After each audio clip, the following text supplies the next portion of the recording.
Olá, queridos! Vamos dar continuidade à nossa disciplina de Pentateuco. E ontem nós começamos a falar sobre o livro de Levíticos, né? Você aí que pôde estar acompanhando a gente, né?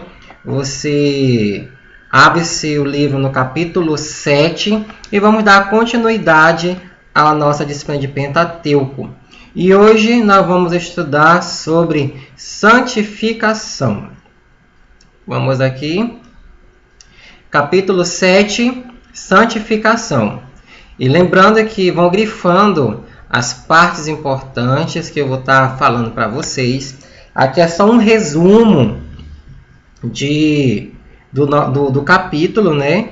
E você vai grifando aí no seu livro para você estar estudando mais a fundo o capítulo, ok? Introdução. A santificação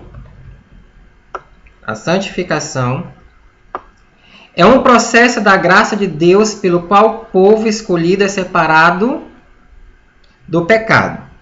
Este capítulo enfatiza como o sacrifício deveria ser apresentado a Deus através das ofertas e assim desenvolver um modo santo de viver. Então agora a gente vai ver como era feito esse sacrifício, né? Tópico 1, o viver santo. O viver santo envolveu os sacrifícios. Para realizar estes sacrifícios, deveriam ser observadas as regras pré-estabelecidas. Qualquer animal morto para alimentação deveria ser trazido ao tabernáculo, onde o sangue e a gordura deveriam ser apresentadas como oferta pacífica. Vocês lembram no capítulo anterior que nós aprendemos um pouco sobre a oferta pacífica? É aquela oferta em que a pessoa come um pouco da oferta e o restante é entregue ali em sacrifício. Então a carne poderia ser comida. Não há restrições ao povo a respeito da carne, pois ela não fazia parte da alimentação normal deles. Somente durante as festas religiosas. A prescrição visava impedir que o sangue dos animais fosse oferecido aos sátiros, ídolos pagãos muito comuns naquela época. Então, ainda naquele período ali do deserto ali que o povo estava vivendo, ainda existia a vontade ainda de adorar a ídolos pagãos. Até porque eles ainda estavam envoltos de cidades ainda que idolatravam aí os falsos deuses, né? Os deuses de pedra, de madeira, do que seja, né? E vamos continuando aqui a nossa aula. Tópico 2. Os festivais de adoração. As festas prescritas pelo Senhor ocupavam um grande lugar na vida do povo, pois elas simbolizavam obediência a Deus e uma criteriosa mordomia espiritual, isto é, uma administração correta das coisas sagradas. Então, como desde o capítulo anterior que nós vimos, que Deus ele prescreveu a sua forma de adoração e como se comportar diante dele, né? Então, tudo assim foi acontecendo gradativamente. E vão acompanhando aí na apostila de vocês, grifando essas partes importantes que vocês vão precisar muito na atividade avaliativa de vocês. Então, nós vamos ver aqui as festas, né? O sábado era um sinal especial no concerto de Deus com Israel. Tratava-se do dia do Senhor. E a razão básica para observá-lo é que este dia pertencia ao Senhor. Profanar o sábado era ato extremamente sério, a sua violação levaria à pena de morte. O sábado foi um dia escolhido por Deus para que todos pudessem tirar esse momento da pessoa para com Deus, né? Nós temos 6 dias, né? Ou melhor, nós temos 7 dias na semana e Deus tirou desses 7 dias um dia especial para ele. né? Poderia ser outro dia? Sim, poderia. Mas Deus sabe o que faz, né? A Páscoa ou a festa dos pães asmos. Essa festa levava os israelitas a refletirem sobre a sua libertação do Egito e sua independência para a formação de um novo país. Constituía-se em um período de dedicação ao culto e à comunhão com os irmãos. Então, até hoje, eles celebram a Páscoa e a festa dos pães asmos. Eu tive a oportunidade de participar dessa festa em uma comunidade judia e são dias, né? Não é somente um dia, são vários dias de festividade para lembrar desse momento, desse fato histórico que aconteceu com o povo de Israel. E vamos continuando. As primícias. As primícias. O encerramento da Páscoa deveria ser um dia especial. E neste dia os israelitas deveriam ofertar os primeiros frutos da cevada, que eram colhidos. Essa celebração relembrava que o sustento provinha de Deus. Deus fornecia as chuvas sobre uma terra fértil para que o povo fosse sustentados. E até hoje acontece essas festas de primícia, que é a primeira colheita ou o primeiro fruto de uma bênção que o homem recebe. A próxima festividade é bem conhecida, que é o Pentecoste, festa das semanas ou festa das colheitas. O Pentecoste significa que 50 dias depois das primícias, dois pães eram oferecidos, juntamente com ofertas queimadas, oferta de manjares, libações, oferta pelo pecado e ofertas pacíficas. A boa obra havia ficado completa, pois Deus os tinha abençoado com abundância de mantimentos, principalmente com trigo, principal fonte de sustentação daquele povo. Esta festa comemorava, então, o fim das colheitas.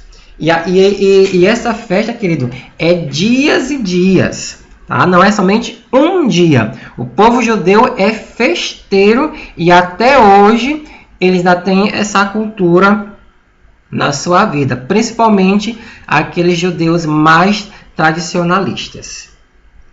E vão marcando aí no livro de vocês, grifando esses pontos que eu estou aqui falando para vocês. Os dias santos do 7º mês. Então a gente vai ver aqui os dias que Deus determinou ao povo e para que cumprisse tudo certinho. A festa das trombetas. O primeiro dia do mês 7º tinha de ser um dia santo em Israel. Um descanso, uma santa convocação. Este era o 7º mês do ano eclesiástico, mas também era o primeiro mês do calendário civil. Era também a festa do Ano Novo. Então, os judeus têm um calendário diferente do nosso. Nós seguimos um calendário apostólico romano. Eles têm o próprio calendário deles que foi ditado por Deus. O dia da expiação. O dia da expiação nós estudamos no capítulo anterior e como era esse dia, né? Nesse dia o sumo sacerdote tinha a tarefa especial de fazer um ritual de expiação coletiva. Isso era para toda a nação, apresentando toda a nação ao Senhor.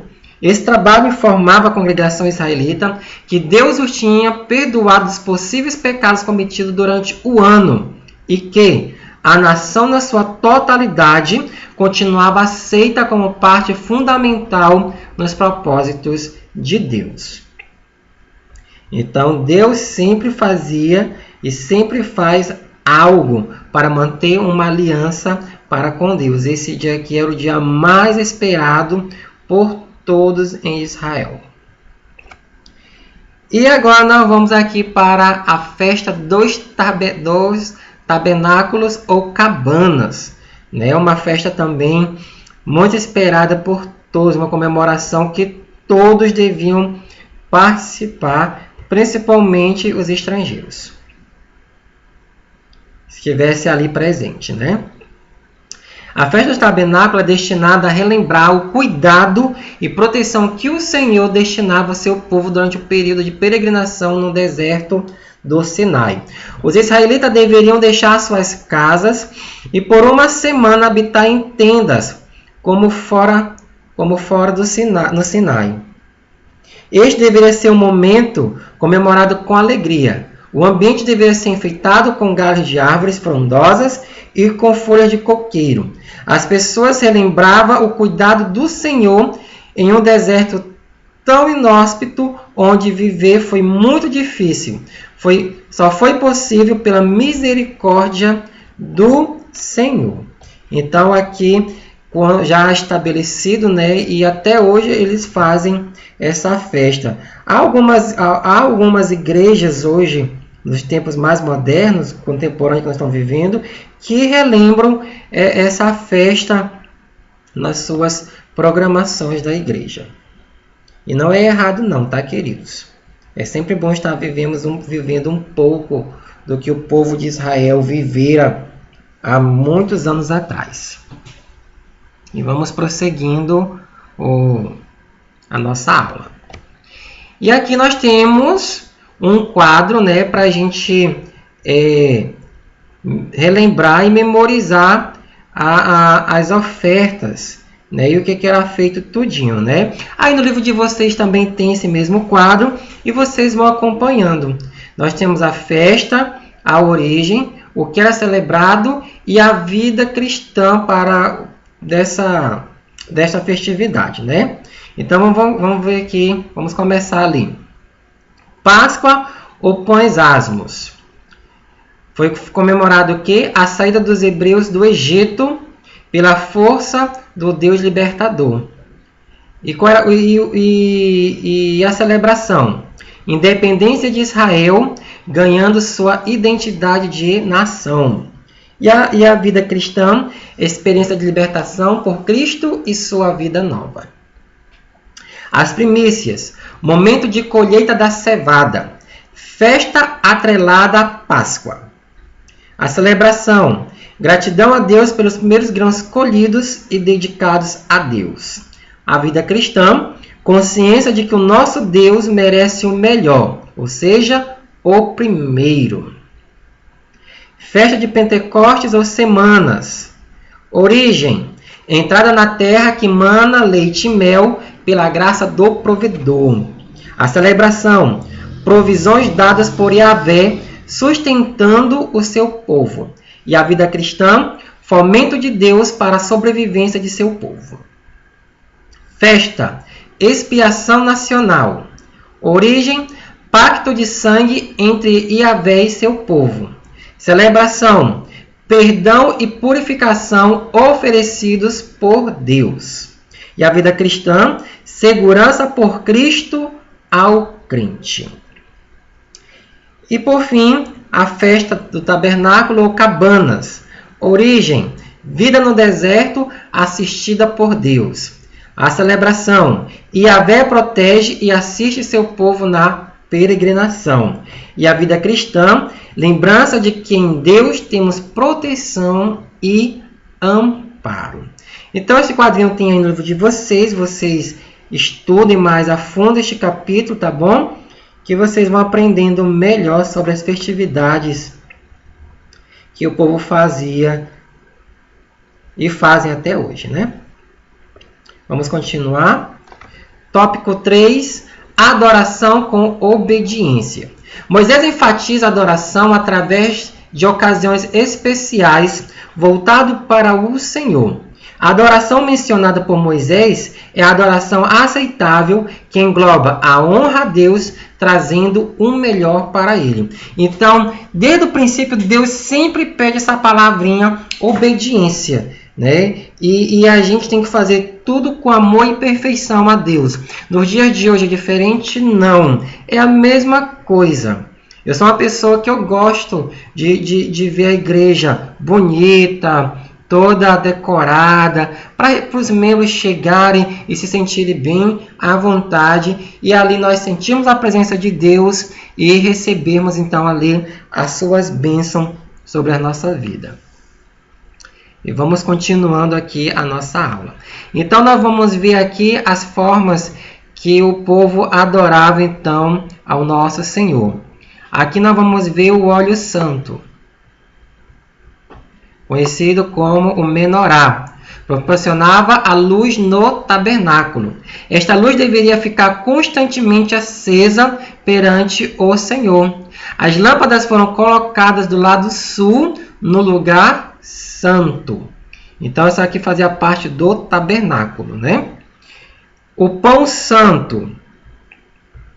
Os sacerdotes tinham que manter na presença do Senhor 12 pães que representavam as 12 tribos de Israel e denotavam que a provisão diária vinha de Deus. Mas lá na frente a gente vai ver aonde era colocado esses pães. O nome santo. O nome de Deus não poderia ser usado de forma vã, ou seja, de qualquer jeito, ou toda hora, ou todo momento, todo instante. Entretanto, Deus não havia estabelecido a forma de punição para o transgressor. Sabemos que Moisés consultou o Senhor para saber qual deveria ser a pena. Deus determinou que o que blasfemou fosse morto por apedrejamento. Está lá em Levítico, capítulo 24, verso 14 e ao 16. Vamos continuando. Os anos santos. Eu aprendi muito quando eu estudei essa disciplina de Pentateuco a respeito de um ano aqui bem bacana que atualmente faz-se de um jeito, mas a Bíblia nos ensina de outra forma. Os anos santos. Nós vamos ver aqui o dia, o significado, a importância e a relação da vida cristã. O primeiro ano santo chama-se o ano sabático. E o que significa o ano sabático? Um ano comemorativo depois de 6 anos de produção agrícola.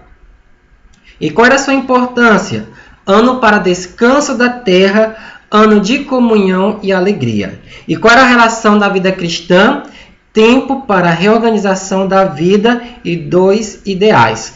Nos tempos de hoje, o povo chama de ano sabático um ano de folga, um ano de férias, né? Mas aqui a Bíblia nos ensina que o ano sabático era uma comemoração de 6 anos de uma produção agrícola.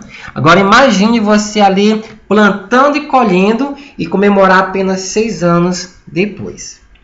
O ano jubileu, o ano de liberdade depois de 7 sabáticos.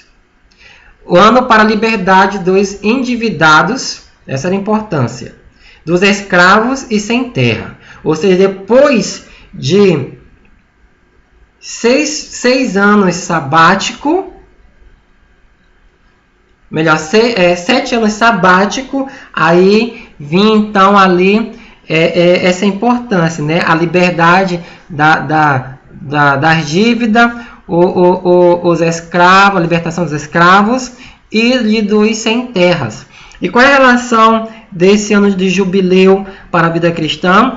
Ocasião de um novo tempo na vida do crente, novas coisas. Ou seja, a partir desse momento a pessoa ia começar uma nova história, um novo momento para ela. Aí no livro está melhor o assunto e vocês estudam aí calmamente, ok?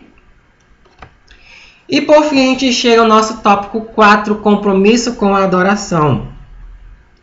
A consagração de pessoas e coisas para o Senhor, além das exigências da lei, era conhecida por todo o povo de Deus. O capítulo final do livro de Levítico fala a respeito de votos realizados pelas pessoas. Este voto geralmente era feito através de uma consagração pessoal ou familiar de animais de sua casa ou de seus campos.